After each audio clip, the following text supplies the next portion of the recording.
Hello and welcome to our devotional time here at Temple Baptist Church in Poplar, Bluff. We are certainly honored that you have chose to join us. We're going to be in Matthew chapter 28 today, the first 10 verses, and when you go to that, or you've already know what it's about. If you're a Bible student, this is after Jesus has been resurrected from the dead, and the women go on the first day of the week. They're going to anoint the body of Jesus, or they think they're going to, because they didn't get to do that right after his crucifixion. And so, in verse 5 of that, the angel said to the woman, "Do not be afraid, for I know you're looking for Jesus who was crucified." And in verse 6 he said, "He is not here, he is risen, just as he said. Come and see the place where he lay. Then go quickly and tell his disciples he has risen from the dead and is going ahead of you into Galilee. There you will see him. Now I have told you."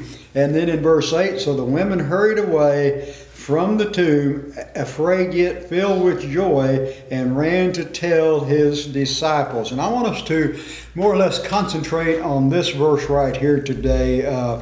The history of running a marathon that I am told it started in some 490 BC, and it was a Greek runner at that time who ran approximately 25 miles from Marathon to Athens, Greece, to announce the Greeks' victory against their formidable foes, the invading Persians. Now today, people run marathons for different reasons. They for personal satisfaction, for athletic achievement. The great purpose behind this first marathon that we hear about was each step he run was a step of sheer joy in delivering good news to his kinsmen, letting his kinsmen know that the good news of what had happened. But some 500 years later,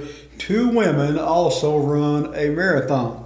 And that's what we read about here in Matthew chapter 28, verses 1 through 10. The greatest marathon that was ever run. And, when Mary, they arrived at the tomb after he was crucified, and the angel told them that Jesus had risen from the dead, and to go quickly and tell his disciples. Even though the women were afraid, they ran to tell the disciples what they discovered. In other words, they were in a hurry to tell this. Now, they were a little frightened, I think, seeing an angel there, standing there. It was probably an experience they wasn't looking for. They were looking for the body of Jesus. They were looking for someone to roll the stone away, and they could get in there and anoint the body of Jesus.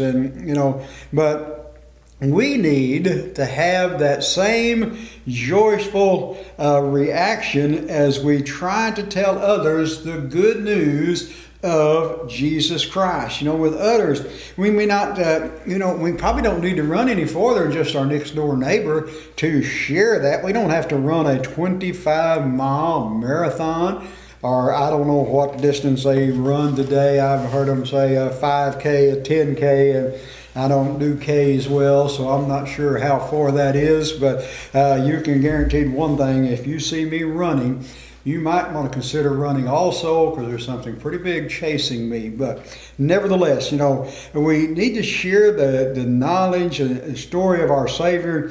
He won the battle against death so that we can live victorious forever with him. And that's the good news today, isn't it? That's the marathon worth running, is sharing the good news with Jesus Christ. If you're God's children, I pray that we are willing to do that. If you're not one of his children, my prayer is that you will not let another moment go by without realizing that Jesus is the Savior of mankind. He died for you. He wants to be your Savior. Just accept him. We invite you to any of our services at Temple, 8 and 10 o'clock on Sunday morning, 6 o'clock on Sunday night, and 7 o'clock on Wednesday. We would enjoy meeting you at any of those services, and may God bless you is our prayer.